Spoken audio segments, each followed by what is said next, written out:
이번엔 특검 상황 알아보겠습니다. 윤석열 전 대통령이 구속이 부당하다며 법원에 구속 적부심을 청구했습니다.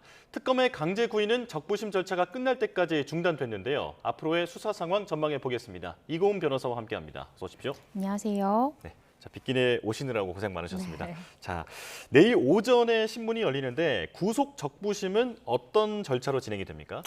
일단은 구속영장의 발부가 적법하지 않다라고 지금 이 피의자가 주장을 할 때 청구하는 절차다라고 생각하시면 될 것 같습니다. 이 구속적부심 청구서를 법원에 제출하면요, 이 48시간 내에 이 구속 적부 여부를 심사하는 이 심사 일자가 정해집니다. 지금 내일 오전으로 이 구속 적부 심사 일자가 정해졌다라고 생각하시면 되고요. 이 심사 때는 피의자가 출석을 해도 되고 변호인만 출석해도 됩니다. 그렇지만 통상 이 변호인과 함께 피의자도 함께 출석하는 것이 조금 더 통상적이다라고 생각하시면 될 것 같은데요. 이 적부심사 때 일단 변호인이 어떠한 취지로 이 구속이 부적법한지 이 부분을 우선적으로 설명을 하고요.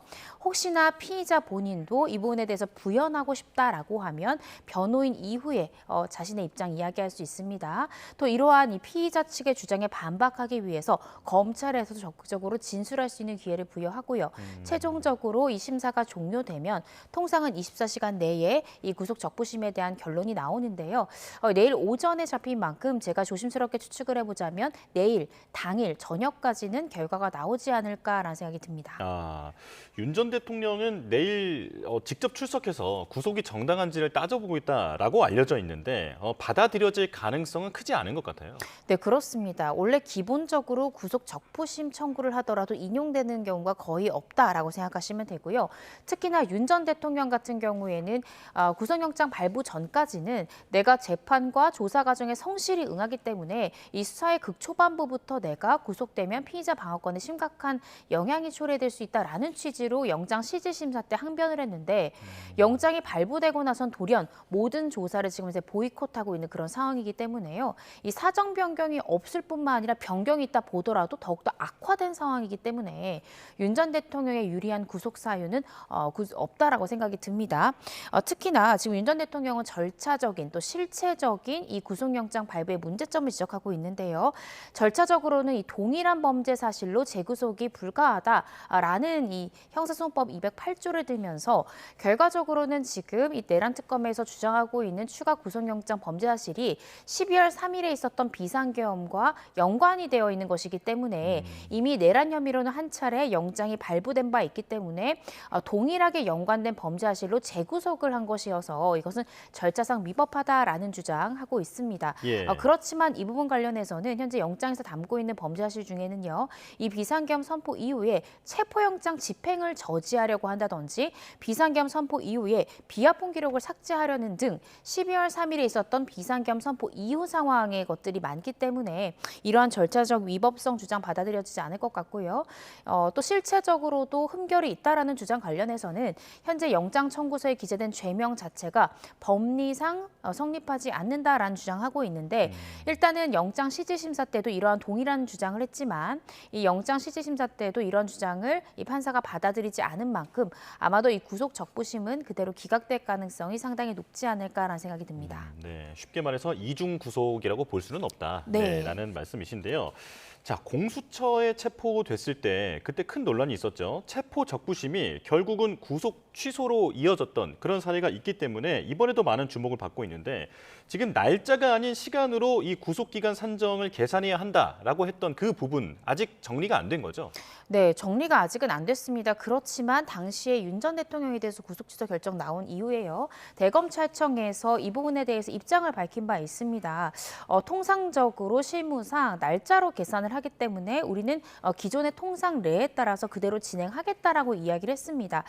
따라서 지금까지도 실무상에서는 날짜로 계산을 하고 있는데 아무런 문제가 발생하고 있지 않죠.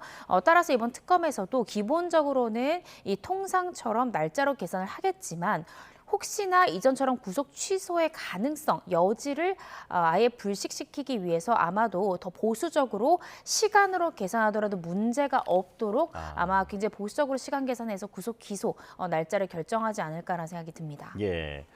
자, 그리고 구속 적부심 이 부분에 대해서 특검도 예상을 아마 했을 것으로 보이는데 앞으로 어떻게 대응할까요?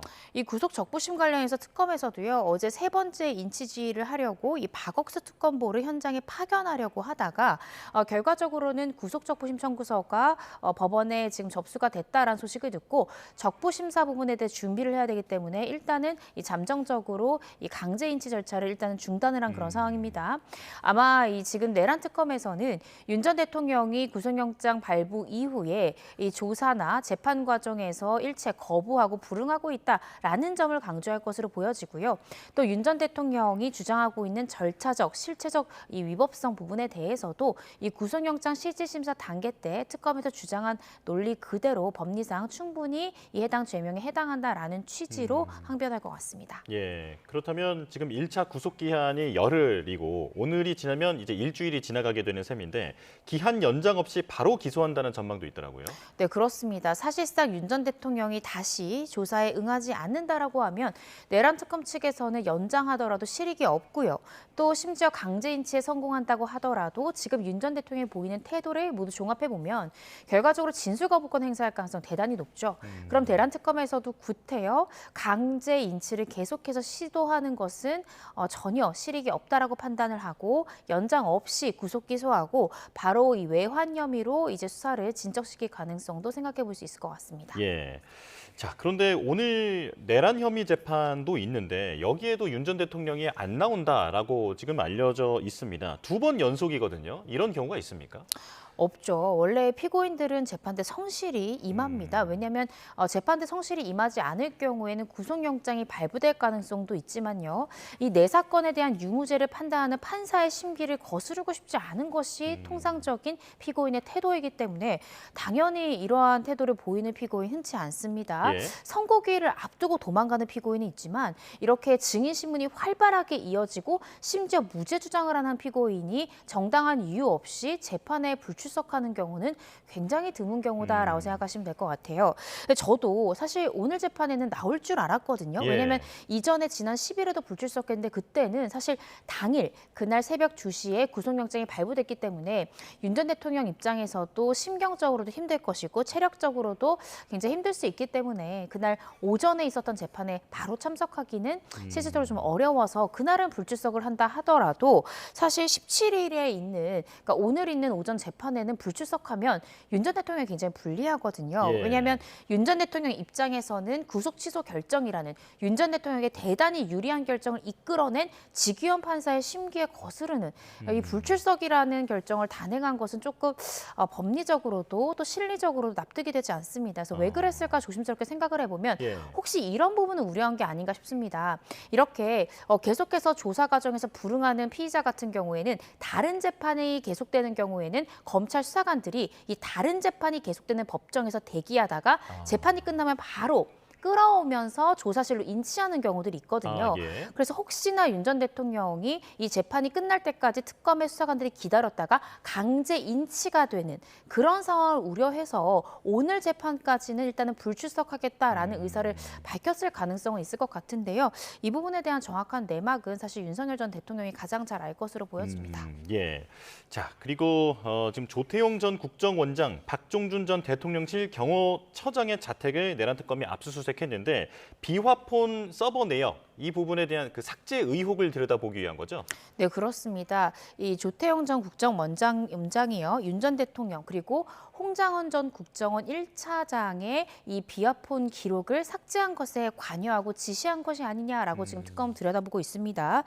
실질적으로 그 사건 관계의 그 타임라인을 좀 살펴보면 예. 12월 6일에 홍장원 전 차장이 국회 등 언론에 내가 비상겸 선포 전후로 윤 전 대통령과 비화폰을 이렇게 수회 통화했습니다라고 이 통화 기록을 공개를 합니다.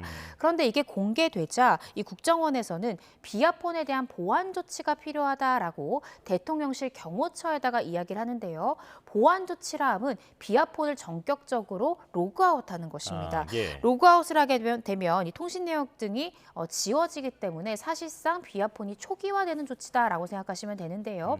이러한 의견을 이 국정원 측에서 냈다라는 것이고 그런 다음에 이제 비아폰이 실질적으로 경호처에 의해서 로그아웃됐다라고 특검은 의심하고 있는 것입니다. 그래서 조태용 전 국정원장이 실제로 보안 조치에 대해서 경호처에 지시한 바가 있는지, 또 이것과 관련해서 당시에 이 조태용 국정원장과 또 박종준 전 지금 경호처장 간의 수회 통화한 정황까지도 지금 확인이 되는 그런 상황이거든요. 네. 그래서 현재 이 특검에서는 이 조태영 원장 그리고 박종준 전 경호처장도 12월 6일에 있었던 홍장원 전 차장 등의 비아폰 기록 삭제의 주요 피의자로 지금 보고 현재 수사를 벌이고 있는 그런 상황이고, 이 과정에서 아마 조태영 원장에게 본인이 지시한 배후에는 윤 전 대통령의 지시가 배후에 있었던 것이 아니냐라는 부분을 강하게 추궁할 것으로 보여집니다. 예. 자, 김건희 특검 얘기도 잠깐 짚어보겠습니다.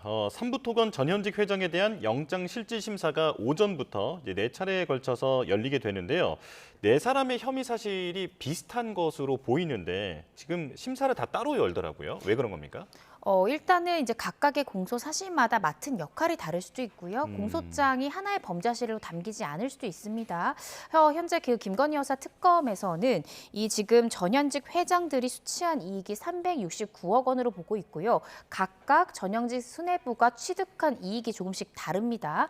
그리고 아마 각각 전현직 임원들이 지금 선임한 변호인들도 다를 것이거든요. 그래서 변호사들도 다르기 때문에 각각 충분히 실질심사에서 방어권을 보장할 수 있도록 이 시간대를 좀 달리해서 실질심사를 단행했을 가능성도 있고요. 또 했던 역할이나 취득한 이익이 다르기 때문에 범죄 사실을 조금씩 다르게 구성을 해서 영장 실질심사를 조금씩 다른 시간대로 잡았을 가능성까지 생각해 볼 수 있을 것 같습니다. 예, 특검의 계획을 좀 엿보면 지금 삼부토건 이 전현직 회장들에 대한 구속영장, 그 이후에는 이종호 씨에 대한 수사, 그리고 그걸 타고 김건희 여사로 넘어가겠다라는 계획일까요? 네, 저도 그렇게 생각합니다. 그리고 전현직 간부들에 대해서 지금 계속해서 전현직 간부들은요, 나는 김건희 여사 모른다, 이종호 전 블랙펄 인베스트먼트 대표 모른다라고 진술했거든요. 그런데 예. 구속영장에 실질적으로 단 한 명이라도 발부되게 되면 그 진술이 변경될 수 있습니다.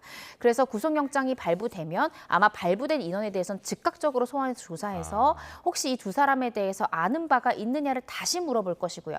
그 진술의 변경점이 생기면 이를 토대로 해서 이종호 전 대표 또 김건희 여사에 대해서 빠르게 소환 조사가 이루어지지 않을까 싶습니다. 네, 알겠습니다. 여기까지 듣겠습니다. 이고은 변호사와 함께했습니다. 고맙습니다.